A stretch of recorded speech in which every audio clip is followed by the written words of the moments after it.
জীবনে অমৃত চাইলে আগে বিষের মুখোমুখি হতে হবে। কারণ সমুদ্র মন্থনের মতো জীবনও আগে কষ্ট দেয়, তারপর আশীর্বাদ। যেখানে দেবতারা আর অসুর একসাথে কাজ করে, সেখানেই জন্ম নেয় জীবনের সবচেয়ে বড় শিক্ষা। সমুদ্র মন্থন শুধু পুরাণ নয়, এ আমাদের জীবনের আয়না। যেখানে ধৈর্য আছে সেখানে লক্ষ্মী আছে, যেখানে ভক্তি আছে সেখানে বিষও অমৃত হয়ে যায়। আজ আমি আপনাদের শোনাবো সেই মহাকাহিনী, যেখানে এক সমুদ্রের গভীর থেকে উঠেছিল বিষ, ধন, দেবী, চন্দ্র আর শেষে অমৃত। কিন্তু প্রশ্ন হলো, অমৃত পাওয়ার আগে কেন উঠেছিল বিষ? কেন দেবতারা অসুরদের সাহায্য নিয়েছিল? আর কেন ভগবান বিষ্ণু নিজেই মোহিনীর রূপ নিয়েছিলেন? তাহলে বন্ধুরা, এসো আজ আমরা প্রবেশ করি সমুদ্র মন্থনের সেই অলৌকিক রহস্যে। সৃষ্টির আদিকালে যখন দেবতা ও অসুরদের মধ্যে শক্তির লড়াই চরমে পৌঁছেছিল, তখন এক ভয়ঙ্কর সময় নেমে এলো দেবলোকের উপর। দেবতারা দুর্বল হয়ে পড়ল, স্বর্গের ঐশ্বর্য স্নান হয়ে গেল, ইন্দ্রের সিংহাসন কাঁপতে লাগলো। কারণ একটাই, ঋষি দুর্বাসার অভিশাপ। একদিন ঋষি দুর্বাসা স্বর্গে যাচ্ছিলেন। পথে তিনি এক অপ্সরার কাছ থেকে একটি দৈব সুগন্ধি মালা পেলেন। ঋষি সেই মালাটা ইন্দ্রকে উপহার দিলেন, কিন্তু দেবরাজ ইন্দ্র অহংকারে অন্ধ ছিলেন।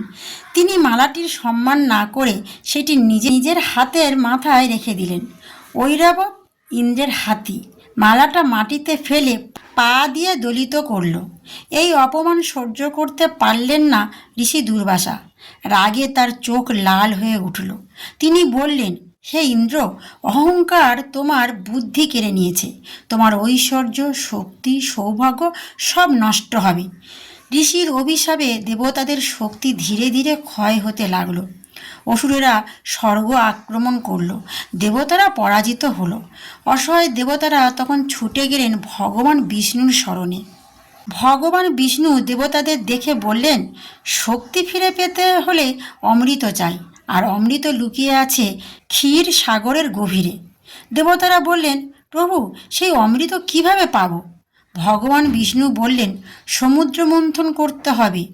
দেবতারা একা পারবে না, অসুরদের সঙ্গে মিলেই এই কাজ করতে হবে। দেবতারা অবাক হলেন, যাদের সঙ্গে চিরশত্রুতা তাদের সঙ্গে মিলে?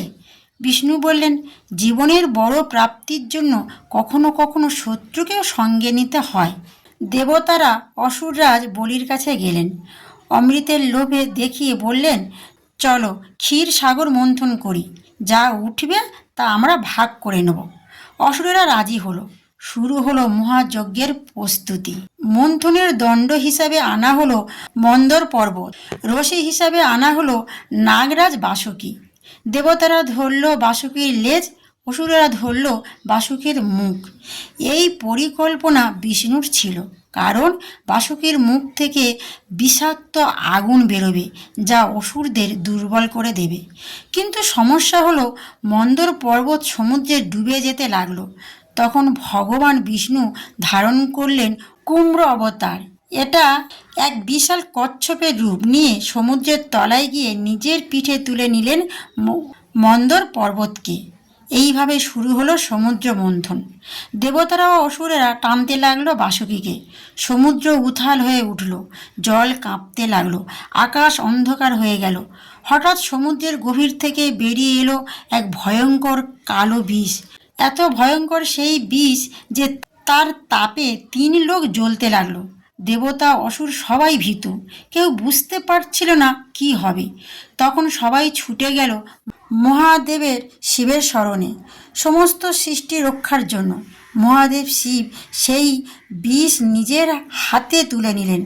মা পার্বতী ভয় পেয়ে তার কণ্ঠ চেপে ধরলেন, যাতে বিষ শরীরে না ছড়ায়। বিষ শিবের কণ্ঠে থেমে গেল, তার গলা নীল হয়ে উঠল। সেই থেকে তিনি নীলকণ্ঠ মহাদেব। এই শিক্ষা আজও অমর, যে অন্যের কষ্টে নিজের মধ্যে ধারণ করতে পারে সেই প্রকৃত মহাদেব। সমুদ্র মন্থন চলতে লাগলো। তারপর একে একে উঠতে লাগলো 14 রত্ন। এক, কামধেনু, সকল কামনা পূরণকারী দৈব গ্রাভী। 2 উচ্চসভা, দৈব শুভ অশুভ। 3 ঐরাবত, শ্বেত হাতি, যে হলো ইন্দ্রের বাহন। 4 কুম্ভমণি, অমূল্য রত্ন যা বিষ্ণুর কণ্ঠে শোভা পেল। 5 পারিজাত বৃক্ষ, স্বর্গের সুগন্ধি বৃক্ষ। 6 অপ্সরাগণ, স্বর্গের সুন্দরীরা। 7 চন্দ্র, চাঁদ উঠে এলো সমুদ্র থেকে, শিব তাকে ধারণ করলেন জটায়। 8 বারুণ, মন্দা দেবী। 9 শঙ্খ, পবিত্র শঙ্খ যা পড়ে বিষ্ণুর হাতে শোভা পেল। 10 ধন্বন্তরী, অমৃত ভাণ্ড হাতে বৈদ্য ধন্বন্তরী উঠে এলেন, কিন্তু তার হাতে ছিল অমৃতকুণ্ড। অমৃতের কলস দেখেই অসুরেরা ছিনিয়ে নিল সেটি। দেবতারা হতাশ। তখন ভগবান বিষ্ণু নিলেন অমৃতর এক রূপ, মোহিনীর অবতার। অসুরেরা দেখল এক অপরূপ সুন্দরী নারী, সে মোহিনী। তার রূপে অসুরেরা মোহিত হয়ে গেল। মোহিনী মৃদু হেসে বললেন, তোমরা ঝগড়া করো না, আমি সবার মধ্যে সমান ভাগে অমৃত বণ্টন করব। অসুরেরা রাজি হয়ে গেল।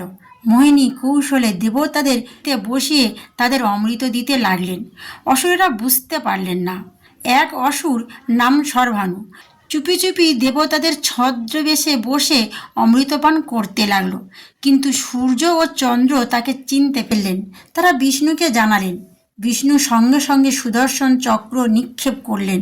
শুম্ভাণুর মাথা দেহ থেকে আলাদা হয়ে গেল, কিন্তু অমৃত স্পর্শ করার সেই অমর হয়ে গেল। তার মাথা হলো রাহু আর দেহ হলো কেতু।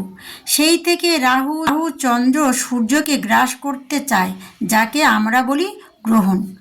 অমৃত পান করে দেবতারা শক্তি ফিরে পেলেন, অসুরেরা দুর্বল হয়ে পড়ল।